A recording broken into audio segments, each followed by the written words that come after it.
मल्होत्रा निवास में बने मंदिर में पुजारी जी माँ सरस्वती के सामने खड़े होकर आरती कर रहे थे और पास में एक औरत साड़ी पहने हुए गीत गा रही थी। उनके घर के सारे नौकर भी उनके पीछे हाथ जोड़े खड़े थे। सावित्री देवी का ध्यान घर के गेट पर था। वो बार बार दरवाजे की ओर देख रही थी, जैसे किसी का इंतजार कर रही है। आरती खत्म हो गई, लेकिन जिसका इंतजार कर रही थी वो नहीं आया। सावित्री देवी सोच रही थी, रोज सुबह 7 बजे तो आ जाती है, पर आज अभी तक क्यों नहीं आई। सावित्री देवी अपने नौकर से कहती हैं, धनराज कॉल करो उसको, अभी तक क्यों नहीं आई। फिर पास में खड़े सुनीता ने, दादी माँ आपके लिए नाश्ता बना दूँ। फिर दादी माँ पास में रखे फ़ोन पर किसी को कॉल करती हैं, लेकिन कोई कॉल नहीं उठाता है। सावित्री देवी बोलती हैं, मुझे भूख नहीं है। इतना बोलते ही कोई सामने आया और बोला, क्यों भूख नहीं है। सावित्री देवी मुस्कुराने लगती हैं। सामने तन्वी थी। तन्वी से पूछती हैं, आज इतना लेट क्यों हुआ। तन्वी ने बोला, आज बारिश हो रही थी और कोई ऑटो रिक्शा भी नहीं मिला, इसलिए आज लेट हो गया। चलिए ठीक है, अब मैं जा रही हूँ आपके लिए चाय बनाने। इतना बोल के तन्वी किचन की तरफ चली जाती है और सावित्री देवी उसे देखते ही मुस्कुराने लगती हैं। तभी सावित्री देवी का फ़ोन बजता है। स्क्रीन पर नाम देखते ही वो खुश हो जाती हैं। रोहन। रोहन बोलता है, गुड मॉर्निंग दादी माँ, आप कैसी हैं। सावित्री देवी मुस्कुराते हुए बोलती हैं, तुम्हारी आवाज़ से अब मैं ठीक हो गई, लेकिन मैं अभी भी तुमसे नाराज़ हूँ। रोहन कहता है, अब क्या हुआ दादी माँ, मैंने ऐसा क्या कर दिया। दादी माँ सावित्री ने मासूमियत दिखाते हुए बोला, तुम्हें मेरी याद नहीं आती, तुम मुझसे मिलने कभी क्यों नहीं आते। रोहन बोला, मैं जब भी आता हूँ आप मेरी शादी की बात करने लगती हैं और मुझे अभी शादी नहीं करनी है। सावित्री देवी मासूमियत लिए बोलती हैं, ठीक है अब नहीं बोलेंगे शादी के लिए। रोहन खुश होते हुए बोलता है, पक्का ना अब नहीं बोलेंगी। सावित्री देवी बोलती, हाँ हाँ बाबा अब नहीं बोलेंगे। रोहन कहता है, तो फिर ठीक है, मैं कल घर पहुंच जाऊंगा। सावित्री देवी चौंक जाती है और फिर खुश हो जाती है। रोहन कहता है, मैं यही बताने के लिए आपको कॉल किया था। ठीक है दादी माँ, बाय। इतना बोल के फ़ोन कट हो जाता है। सावित्री देवी खुश हो जाती हैं और सारे नौकरों से कहती हैं, पूरे घर की सफाई कर दो, मेरा रोहन आ रहा है, इस घर का मालिक आ रहा है। सारे नौकर भी खुश हो जाते हैं। तन्वी भी सावित्री देवी के पास खड़ी मुस्कुराती है। फिर वो सावित्री देवी का नाश्ता और दवा लाती है। सावित्री देवी कहती हैं, आज मेरा पूरा परिवार साथ होगा। तन्वी किचन में सावित्री देवी के लिए जूस बना रही थी, लेकिन सावित्री देवी की नज़र बार बार तन्वी पर जा रही थी। उनके मन में कुछ और ही चल रहा था। तन्वी बेफिक्र होकर नाश्ता पर ध्यान दे रही थी। तभी उसका कॉल बजता है। जैसे उसने फ़ोन उठाया, उधर से बहुत ही गुस्से में आवाज़ आई उसके सौतेली माँ का, जो गुस्से में बोलती हैं, तेरी सैलरी कब मिलेगी तन्वी। तन्वी शांत हो जाती है।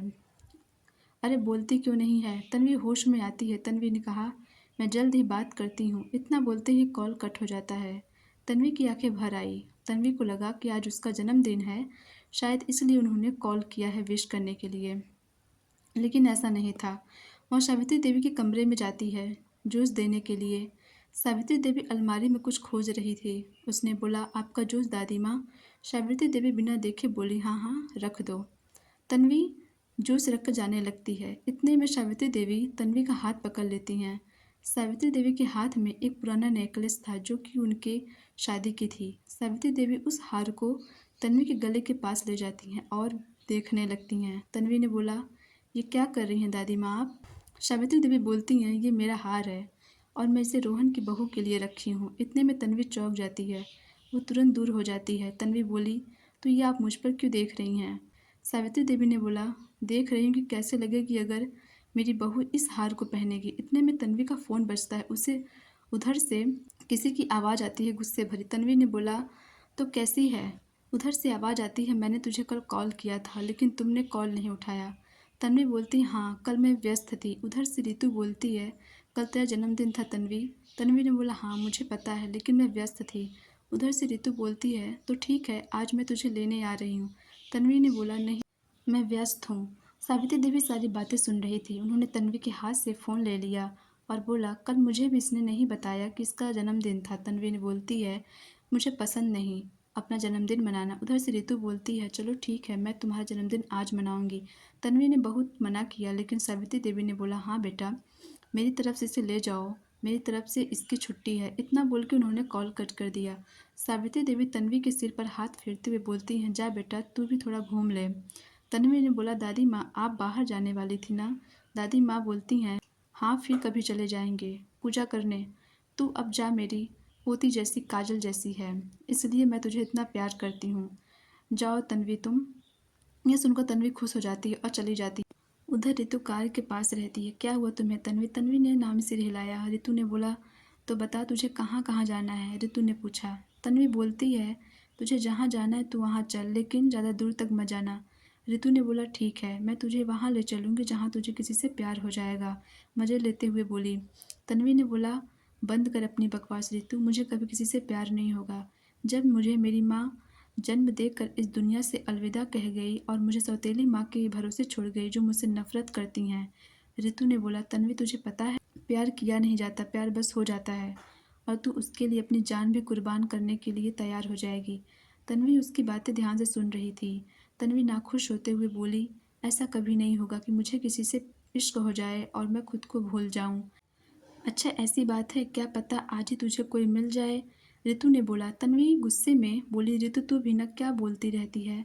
हाँ हाँ मुझे तो लग रहा है। तन्वी दोनों आपस में हंसती हुई और झगड़ती हुई पहुंच गईं। लंबे सफ़र के बाद वो वहाँ पहुंच जाती हैं। फिर वो किसी देवी के मंदिर में रुकती हैं। रितु बोलती है, जा तू प्रसाद ले, मैं गाड़ी पार करके आती हूँ। दोनों मंदिर में चली जाती हैं। तन्वी के पास खड़ा एक नौजवान युवक जय श्री महाकाल के नारे लगा रहा था और मंदिर में बैठ के पंडित जी के साथ पूजा कर रहा था। तन्वी और रितु देखते हुए बोलती हैं, लगता है कोई बड़े घराने का है, तभी तो अकेले मंदिर में बैठ कर पूजा कर रहा है। आगे की कहानी सुनने के लिए लाइक और चैनल को सब्सक्राइब करिए। Thank you.